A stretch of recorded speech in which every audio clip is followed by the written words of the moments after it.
प्रिय विद्यार्थियों, संस्कार भारती ऑनलाइन कालांश में आप सभी लोगों का हार्दिक स्वागत है। प्रिय विद्यार्थियों, आज हम एमए फाइनल की हमारा जो अज्ञे प्रयोगवादी कवि है उन्हीं की रचना असाध्य वीणा की व्याख्या पढ़ रहे थे। लगभग 2 खंड हम व्याख्या पूरी पढ़ चुके थे।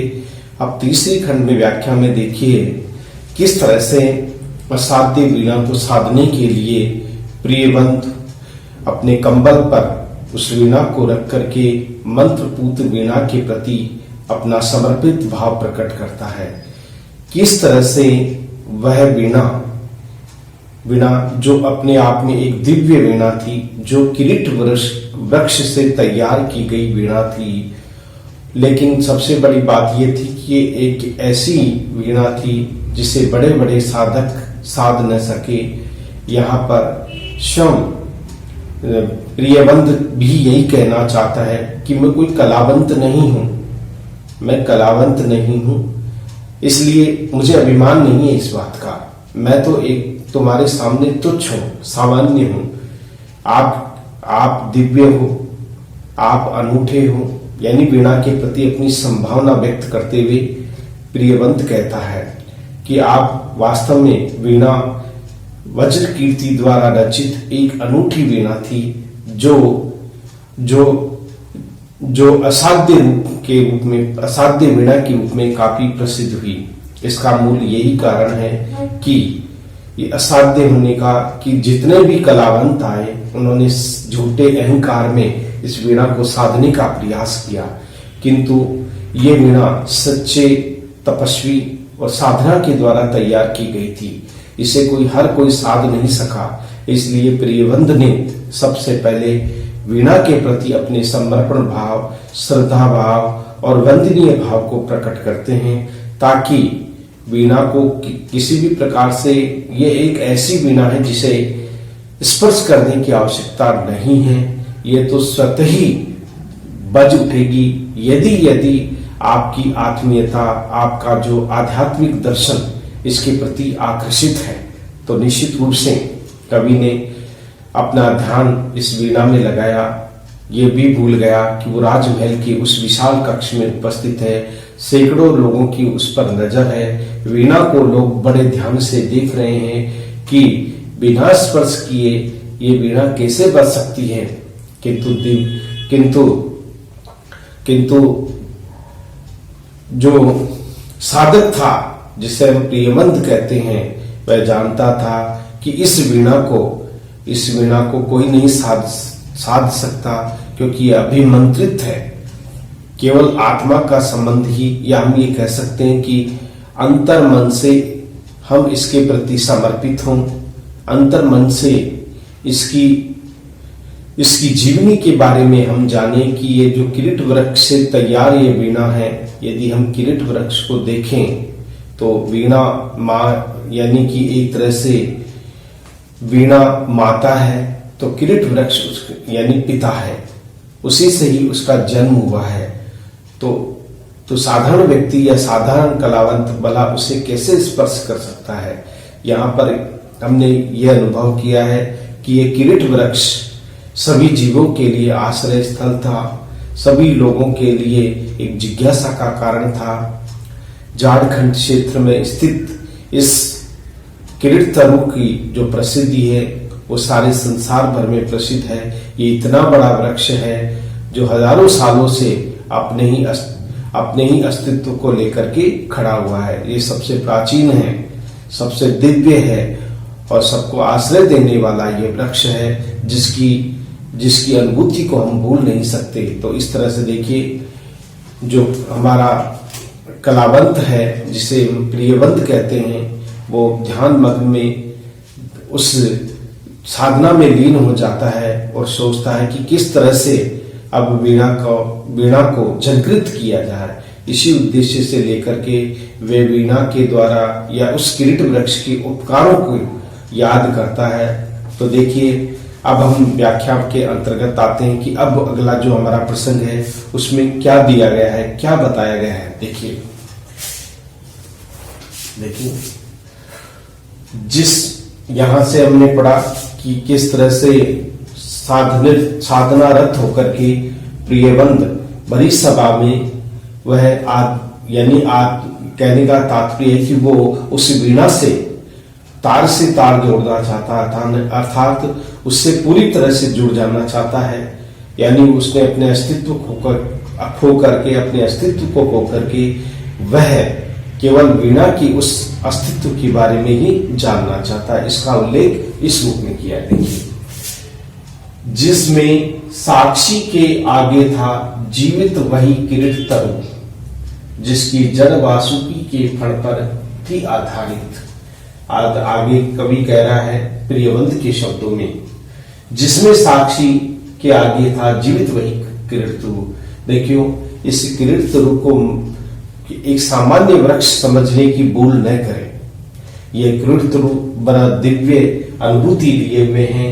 ये जीवित है, सदा जीवित रहने वाला वृक्ष है। इसे जड़ या मृत समझना हमारी मूर्खता है, इसलिए ऐसा न करें। लिखा हुआ ना, जीवित वही किरीट तरु।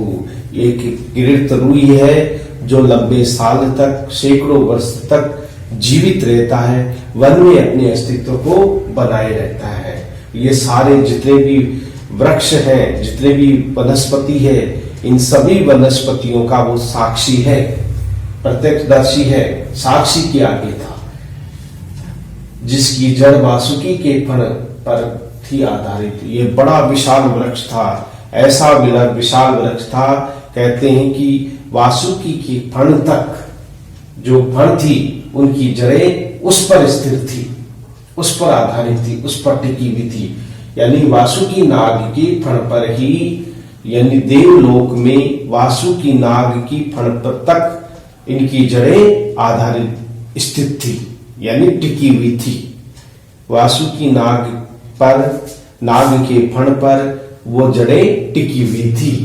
तो देखिए, और देखिए कितना विशाल वो वृक्ष था कि भयंकर गहराइयों में, पाताल लोक में जाकर के, जहां नाग देवता यानी वासुकी देव निवास करते हैं या वासुकी अपना फल फैला करके रहते हैं, उसी वहां तक पहुंच करके जो तरु वृक्ष की जो जड़ें हैं वो वहीं जाकर के स्थिर हो जाती है। अर्थात ऐसा प्रतीत होता है कि मानो ये समस्त जड़ें किस पर विद्यमान है, ये शेष नाग के उस फल पर, या हम कह सकते हैं वासुकी के फल पर, जिसके कंधों पर बादल सोते थे। अर्थात ये किरीट वृक्ष ही है जिसके कंधों पर, जिसकी विशाल डालों पर, जिसकी विशाल शाखाओं पर बड़े बड़े बादल भी विश्राम किया करते थे, क्योंकि ये काफी विशालता लिए हुए वृक्ष था। दूर दूर तक उसकी शाखाएं फैली हुई थी और इतना विशाल था कि आकाश में मंडराने वाले अनेक प्रकार के बादल भी उस पर विश्राम किया करते थे, सोते थे, उस पर विश्राम करते थे।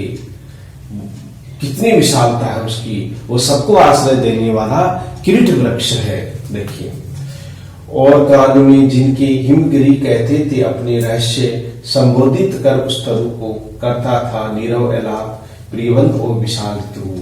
कवि कहता है, प्रियबंध कहता है कि यह किरीट तरु जो वृक्ष है उसके कानों में हिमालय पर्वत की ऊंचे ऊंचे हिमालय पर्वत को छूने वाले स्पर्शीय उसकी चोटी थी, यानी हिमालय की पर्वत चोटी तक उसकी फैली हुई विशालता थी।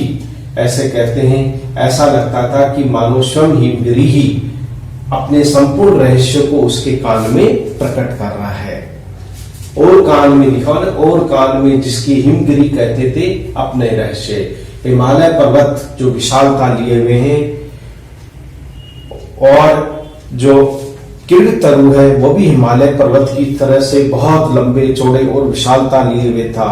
ऐसा प्रतीत हो रहा था कि मानो स्वयं हिमगिरी अपनी संपूर्ण कहानी अपने रहस्य को किसके सामने प्रकट कर रहे हैं, किरीट तरु के वृक्ष के सामने अपने संपूर्ण रहस्य को खोल रहे हैं, संपूर्ण रहस्य को प्रकट कर रहे हैं। कौन? हिमगिरी के पर्वत, विशाल पर्वत संबोधित कर उस तरु को करता था। आके देखिए, ये प्रियबंध है, बार बार उस तरु वृक्ष को संबोधित करता था, उसे पुकारता था।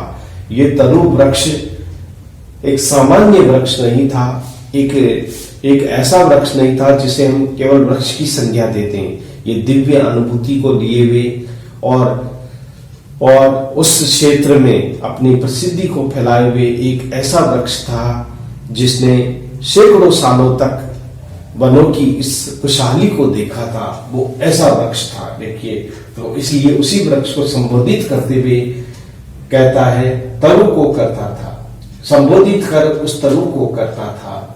नीरव एकालाप प्रियवंत ओ विशालत रूप। नीरव यानी शांत वातावरण में अपने आप ऐसा लग रहा है कि मानो वे चुपचाप उस तरु वृक्ष से, या हम कह सकते हैं कि उस किरीट वृक्ष से एकालाप यानी चुपचाप एकांत में कोई वार्तालाप कर रहे हो। और प्रियवंत कहता है कि हे तरु, हे प्रिय तरु, तुम बड़े विशाल हो, तुम्हारी विशालता की संज्ञा नहीं दी जा सकती। नीरव एकालाप, शांत वातावरण में, या कहने का मतलब वो ध्यानग्रस्त होकर के उस किरीट वृक्ष के उस तक पहुंच जाते हैं, ध्यान में उस किरीट वृक्ष तक पहुंच जाते हैं और उसे कहते हैं कि हे किरीट वृक्ष, तुम बड़े विशाल हो। अर्थात मन ही मन में, ध्यान में ही लगा करके वे एकांत में उसे एकालाप करते हैं, यानी वार्तालाप करते हैं एकांत में, जहां कोई दूसरा नहीं सुन सके। ऐसी वार्तालाप दोनों के बीच में होती है। एक तरफ किरीट वृक्ष है और दूसरा प्रियवंत है। दोनों के बीच में मौन वार्तालाप होती है, एकालाप, उस शांत वातावरण में। सत सहस्त्र पल्लव पतझड़ों ने जिसका नित्य रूप संवारा, कितनी बरसातों कितने खरदूतों ने आरती उतारी। आगे कवि किरीट वृक्ष को संबोधित करते हुए कहता है कि हे किरीट वृक्ष, सत यानी सैकड़ों, हजारों और सैकड़ों पल्लव पतझड़ों ने, आपने हजारों और सैकड़ों बसंत और पतझड़ों को देखा है और उन्हीं ने बसंत और पतझड़ों ने आपके रूप को संवारा है, निखारा है। आपने सैकड़ों बसंत और पतझड़ों को देखा है, क्योंकि आप सैकड़ों वर्ष तक इस वन में विद्यमान रहे हो, इस वन के साक्षी रहे हो। आपने कई बसंत और कई पतझड़ देखे हैं और इसी बसंत ने और इन्हीं पतझड़ों ने आपके सुंदर रूप को निहारा है, निखारा है, या रूप को संवारा है, नित्य यानी हमेशा ही। तो हे किरीट वृक्ष, तुम वास्तव में तुम इस वन की साक्षी हो, इस वन की प्रत्यक्षदर्शी हो। हे किरीट वृक्ष, तुम्हारी महिमा अनंत है। तुमने हर कोई बसंत को भी, कई बसंत देखे हैं, कई पतझड़ देखे हैं। इन्हीं बसंत और पतझड़ों ने तुम्हारे रूप को भी नित्य नए रूप में संवारा है, उसे नए रूप में प्रकट किया है। कितनी बरसातें कितनी खरदूतों ने है उतारी आरती। कितनी बरसातों में, भयंकर बरसाती रात में, कितने ही उड़ने वाले जो प्रकाश युक्त, जो खरदूतों का मतलब होता है एक तरह से चमक पैदा करने वाले कोई जीव जो रात्रि में विचरण करने वाले हैं। कि कितनी बरसातों में अनेक जो प्रकाश से युक्त, जिसे हम कह सकते हैं कि जो चमकता है, जिसे हम झिंगुर या इस तरह से संज्ञा देती हैं कि वो जो चमकने वाला रात्रि के समय एक छोटी सी लाइट के समान प्रकाश देने वाला एक खगोल है। ऐसा प्रतीत होता है कि कितनी ही बरसातों में इन चमकने वाले जीवों ने तुम्हारी आरती उतारी है। जुगनू जिसे हम कहते हैं, खगोलों का मतलब होता है जुगनू जो रात्रि सूर्य से प्रकाश लेकर के रात्रि के समय चमकता है वो।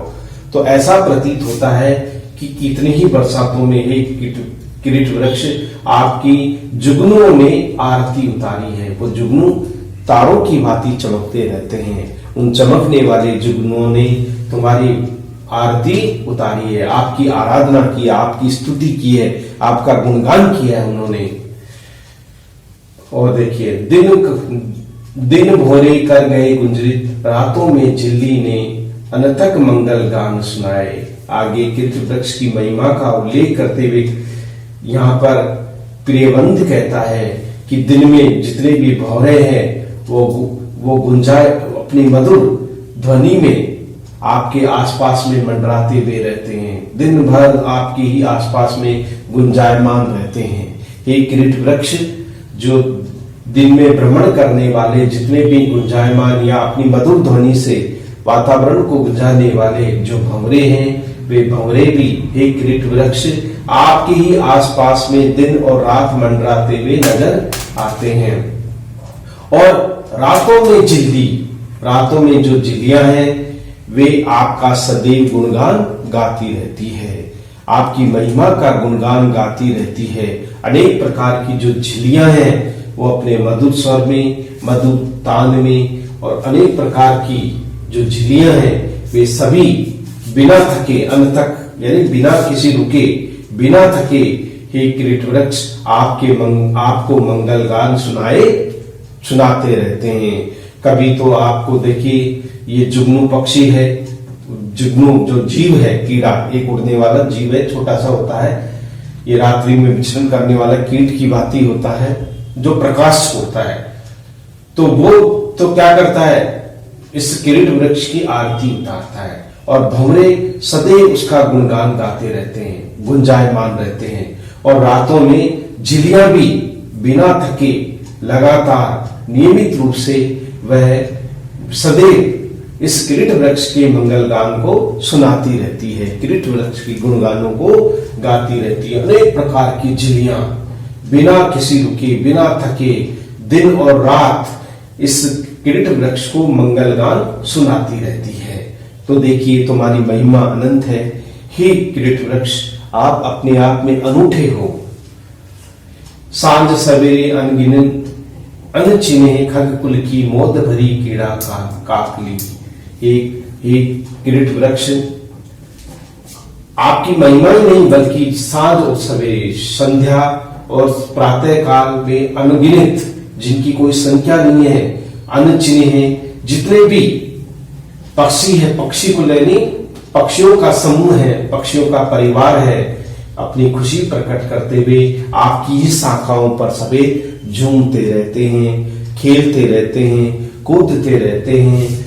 वहीं पर सुबह और शाम अनगिनत चहकते पुदकते गाते रहते हैं, मौज यानी खुशियों में भर करके अपना हर्ष प्रकट करते हुए, खुशी प्रकट करते हुए, अपने खुशहाल जीवन की कामना करते हुए सदैव खुशी में भर करके अनेक प्रकार का खेल खेला करते हैं।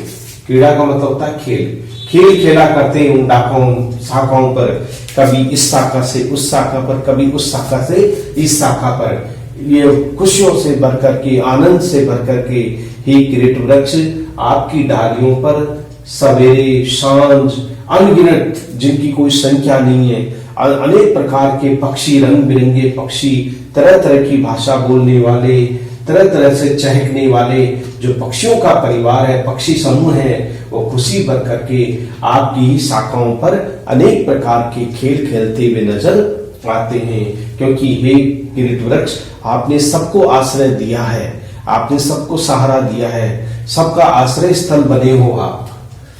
डाली डाली को कपा गई वो दीर्घकाय, वो पूरे झारखंड के अग्रज। ही डाली डाली को कपा गई वो दीर्घकाय, यानी डाली डाली को कपा गई। जो वृक्ष है, वृक्षों पे बैठने वाले अनेक प्रकार के जो पक्षी है, जब वो बैठते हैं या उड़ते हैं तो उस समय डाली तेजी से हिलती है, ऐसा लगता है कि मानो वो कांप रही हो। लेकिन यहाँ पर कवि ने कहा है कि वृक्ष पर बैठने वाले थोड़े बड़े पक्षी जो बैठते हैं तो बैठने पर उनके भार से डाली तेजी से हिलने लगती है, ऐसा प्रतीत होता है कि मानो डाली कांप रही हो, लेकिन ऐसा नहीं है। और दीर्घकाय, हे विशाल शरीर वाले किरीट वृक्ष आपकी महिमा अनंत है। आप अपने आप में श्रेष्ठ हो, आप दीर्घकाय है, आपका विशाल शरीर है।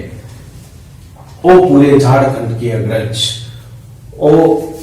और पूरे झारखंड के अग्रज, सबसे प्राचीन वृक्ष, सबसे महिमामयी वृक्ष, ये झारखंड की शान, ये झारखंड के इस जंगल का मान और झारखंड की इस शान शौकत को बनाए रखने वाले, हे विशालकाय शरीर वाले किरीट वृक्ष, तुम्हारी महिमा अनंत है। तुम इस झारखंड के अग्रज हो, सबसे प्राचीन हो, अग्रणी, सबसे पहले जन्म लेने वाले, सबसे पहले आने वाले। इस वन में शुरू से जिसका आरंभ हुआ था, जब ये वन जन्मा था, उसी समय से अपने अस्तित्व की पहचान बनाए रखने वाले हे झारखंड के ये वृक्ष, तुम धन्य हो, यानी किरीट वृक्ष। लोग तुम्हें क्या कहते हैं? देखिए, कोई तुम्हें बड़े प्रेम से अपना संबंधी मानते हुए तात कहता है, यानी पिता के समान मानता है। कोई तुम्हें अपना मित्र कहता है, इस किसको? किरीट वृक्ष को। कोई तुम्हें अपना गुरु मानता है, कोई तुम्हें अपना आश्रयदाता मानता है, कोई तुम्हें त्राता यानी जीवन देने वाला मानता है, महाछाय, कोई तुम्हें विशाल छाया देने वाला, शीतलता प्रदान करने वाला सुंदर वृक्ष मानता है, और व्याकुल मुखरित वन ध्वनियों के, और हे वृक्ष, व्याकुल मुखरित वन ध्वनियों के, इन वनों में जो बहने वाली हवा में जो विभिन्न प्रकार की साई साई करती बहने वाली हवा है, जो व्याकुल कर देने वाली हवा है, उन हवाओं में भी हे किरीट वृक्ष आपका ही अस्तित्व समाया हुआ है। आप गुरु हो, आप तात हो, आप सखा हो, आप आश्रय देने वाले हो, आप त्राता हो, दान दाता हो, आप महाछाया यानी विशाल छाया और शीतलता प्रदान करने वाले हो, और व्याकुलता में कोई भी दुखी हो, पीड़ित हो या संकट में हो, उस संकटों से निजात दिलाने वाले वन ध्वनियों के, वृंदावन के, वृंदगान के मूर्त रूप में मैं सुनूं, देखूं और प्याऊं। इस प्रकार से ही वृंदगान यानी वृंदगान के मूर्त रूप, वृंदगान यानी जितने भी पक्षी जो समूह में गुणगान करते हैं, आपकी मूर्त रूप का दिन रात मंगलगान करते हैं, मैं सुनूं, मैं उसी गुणगानों को अपने प्रत्यक्ष आंखों से या कानों से सुनना चाहता हूं। कौन कह रहा है? ये कह रहा है प्रियवंत, कि मैं, क्योंकि बहुत सारे पक्षीगण आपकी इस विशाल वृक्षों की डालियों पर बेर करके आपकी मूर्त रूप का वो गुणगान करते रहते हैं, और आपकी महिमा का वो गुणगान गाते रहते हैं, आपकी महिमा को वो सदैव याद करते रहते हैं। तो इसलिए वृंद भी कहता है, मैं तुझे सुनूं, देखूं, पाऊं, ध्याऊं। मैं आपको सुनना चाहता हूं, आपकी महिमा के गुणगानों को जानना चाहता हूं, उसे स्वीकार करना चाहता हूं, और देखूं, और अपने प्रत्यक्ष आंखों से देखना चाहता हूं, और आप में ही अपने मन को और अपने ध्यान को धारण करना चाहता हूं। हे किरीट वृक्ष, आपकी महिमा अनंत में है। आप सबसे श्रेष्ठ हो, विशाल काय वाले हो, आपने सबको आश्रय दिया है, आप जीवन के आश्रयदाता हो, आप इस वन की शान हो, आप इस वन में सदैव आप साक्षी रहे हो, इस वन की सदैव आपने रक्षा की है। हे किरीट वृक्ष, आप महिमामयी हो, आपके गुण अतीत है, गुणातीत है।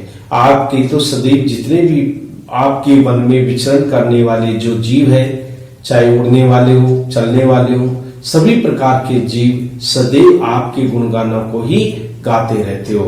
इसका मूल कारण है कि आपने सभी को अपने आश्रय में रखा है, सभी को आपने आश्रय दिया है, सभी को अपना माना है।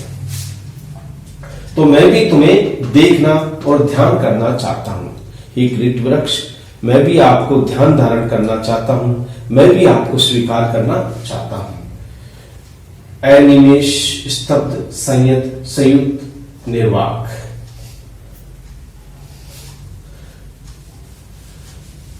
आगे है अनिमेष, बिना पलक झपकाए, बिना पलक झपकाए मैं इन नेत्रों से, हे किरीट वृक्ष, आपकी इस विशालता को, आपकी महिमा को, आपके उस रूप को सदैव इन आंखों से देखना चाहता हूं, निहारना चाहता हूं। स्तब्ध यानी बिना किसी शोर शराबे के एक जगह बैठ करके, एक जगह टिक करके, एक जगह स्थिर होकर के, मैं स्तब्ध होकर के आश्चर्यचकित भर करके इस तुम्हारे रूप को निहारना चाहता हूं।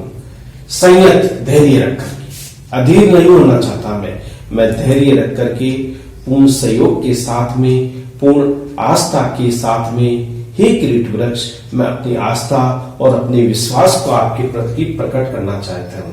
संयुक्त निर्वाक, बिना किसी डर के, बिना किसी भय के, निर्भीक रूप से, निर्वाक रूप से, मन में किसी प्रकार का दोष रोपण नहीं करते हुए स्वच्छ मन से, शुद्ध मन से, हे किरीट वृक्ष, मैं सदैव तुम्हारे ही गुणगानों को गाना चाहता हूं, उन गानों को स्मरण करना चाहता हूं, गुणगानों को सदैव तैयार करना चाहता हूं, यानी गाना चाहता हूं। कहां साहस पाऊं छू सकूं तुझे, हे किरीट वृक्ष, आप तो महिमा में ही है।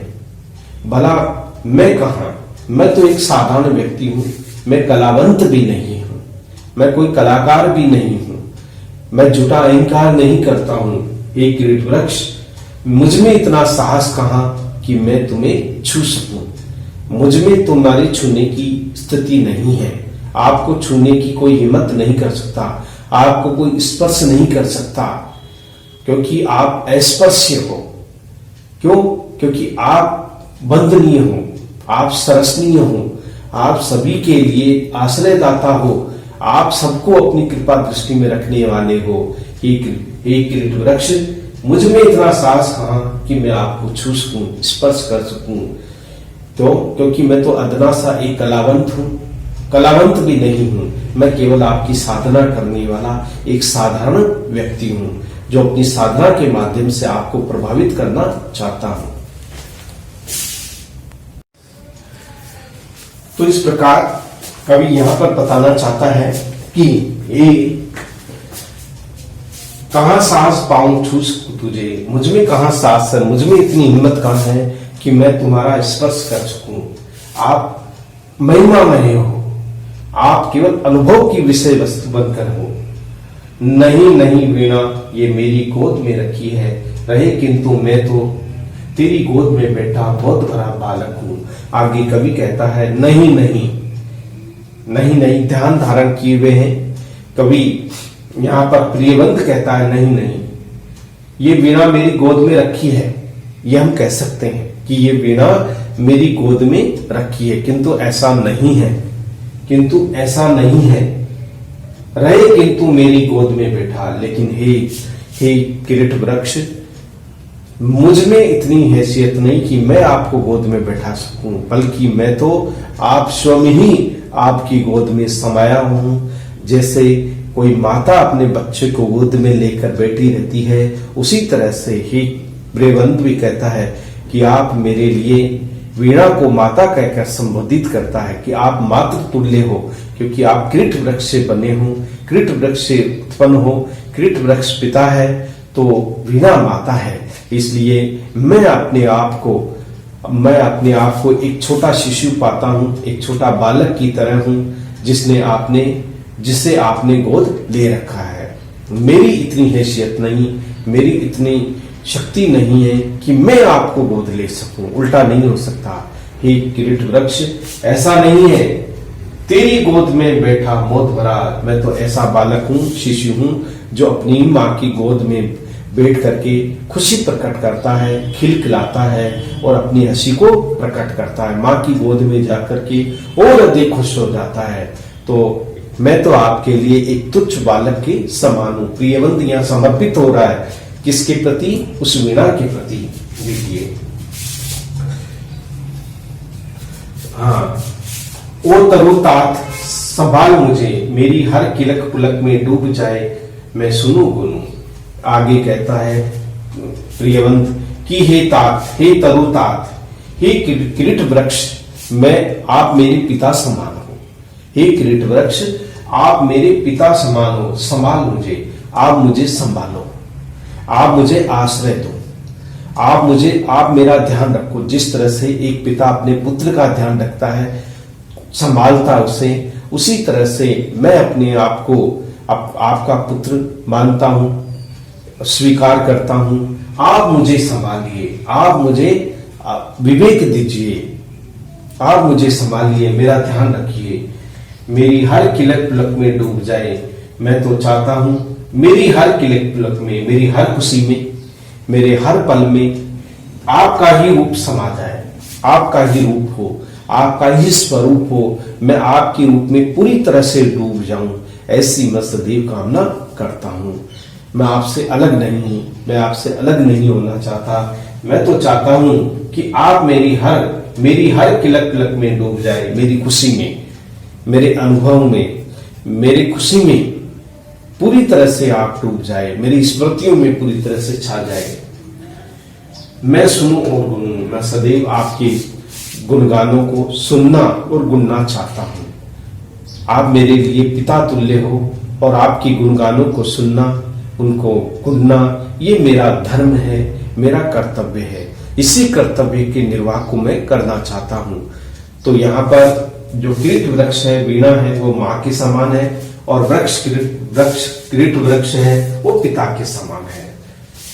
विस्मय से भर आकू तेरे अनुभव एक एक अनंत स्वर, हे किरीट वृक्ष, मैं सदैव आपके रूप में या आपके स्वरूप को बड़े विस्मय से देखता हूं, विस्मय से ही आंकता हूं, विस्मय से ही देखता हूं, क्योंकि आपका रूप, आपकी महिमा बड़ी अनूठी है।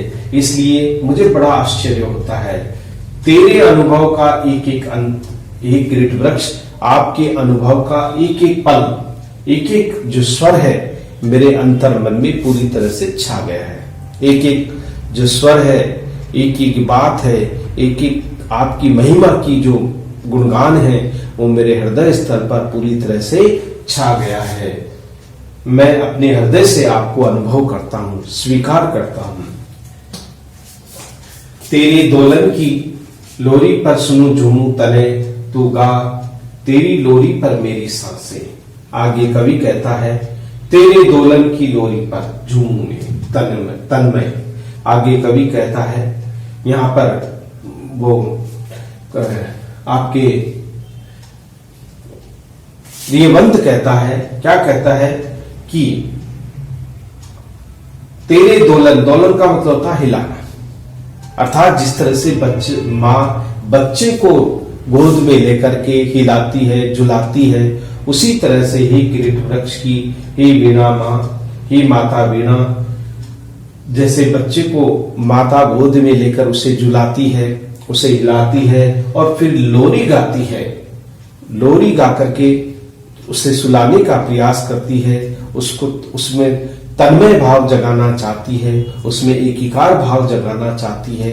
उसी तरह से प्रियवंत भी कहता है कि हे वीणा, मैं आपकी ही गोद में एक माता की भांति समा जाना चाहता हूं और आप मुझे लोरी गाकर सुनाए और उस लोरी में मैं पूरी तरह से झूम उठूं, अपनी खुशी प्रकट करूं। इससे बड़ी कोई बात नहीं हो सकती। गा तू हे वीणा, तू गा। वीणा को संबोधित करता है, वीणा को अपनी माता के रूप में यहाँ प्रियवंत ने स्वीकार कर लिया कि हे माँ, तेरे जो गान है, तेरी जो मधुर ध्वनि है, वो माता की लोरी के समान है मेरे लिए, माता की लोरी ही के समान है।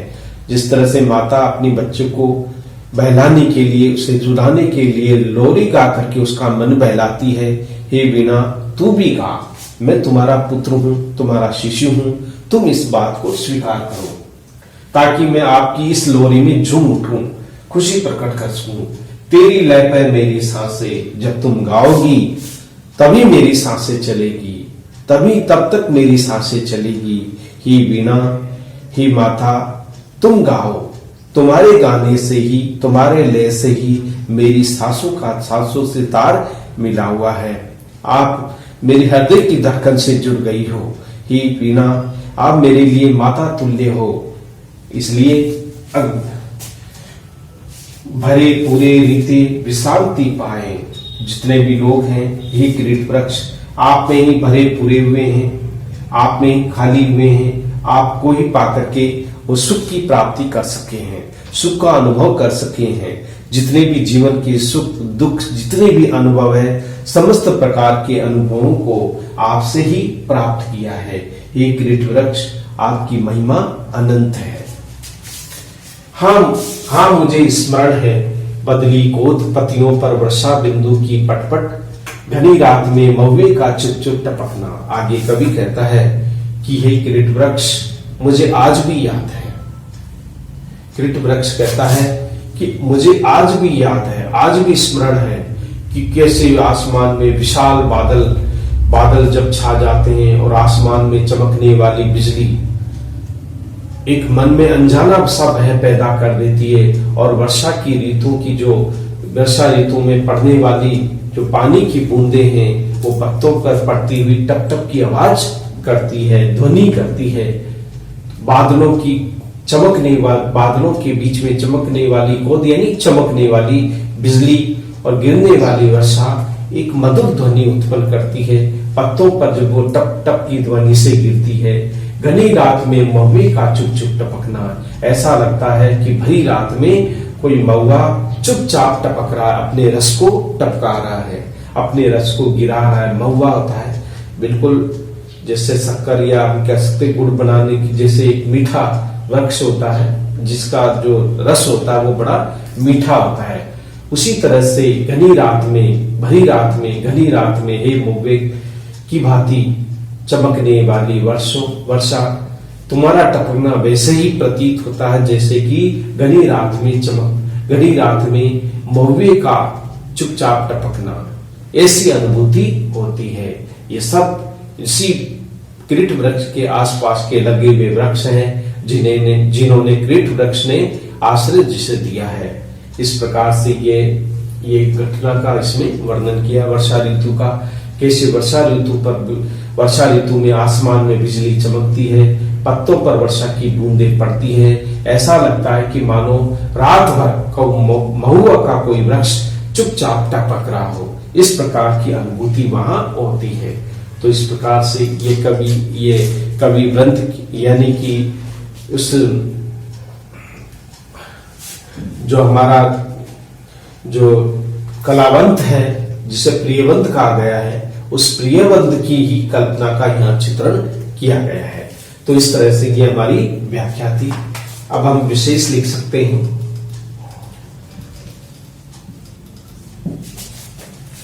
विशेष में पासा, सरल, सुबोध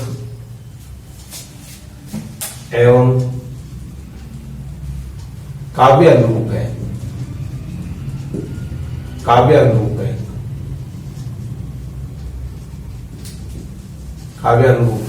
नंबर 1। नंबर 2 है अज्ञे ने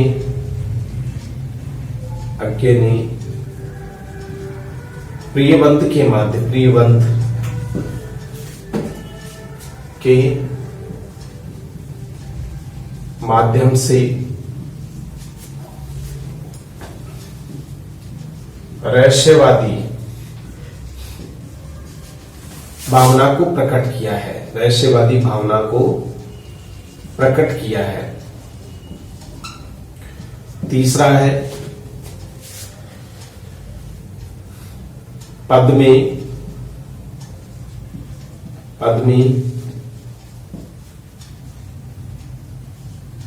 किरीटी वृक्ष की महानता का गुणगान किया है।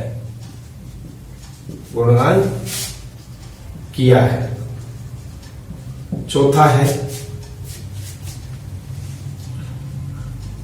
काव्य में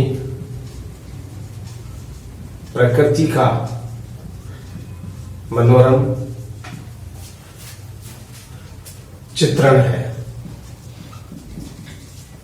पांचवा है काव्य में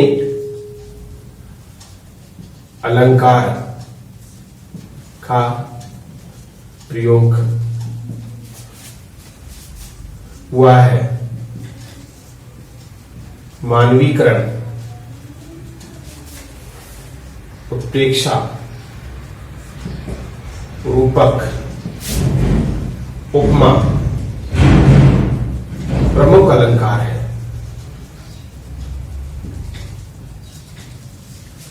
छठा है काव्य में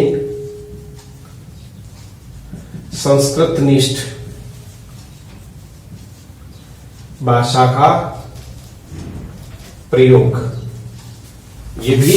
ये सारी विशेषताएं हम इसमें देख सकते हैं या प्रकट कर सकते हैं। तो ये हमारा था आगे की किस तरह से इसमें उस किरीट वृक्ष की विशालता का और वीणा की महिमा का गुणगान किया गया है। क्योंकि वीणा माता है तो वो किरीट वृक्ष पिता है, इसी संबंध को यहाँ पर दर्शाया गया है। तो अगला जो हमारी व्याख्या होगी, इससे आगे हम फिर अगले कालांश में फिर पढ़ेंगे।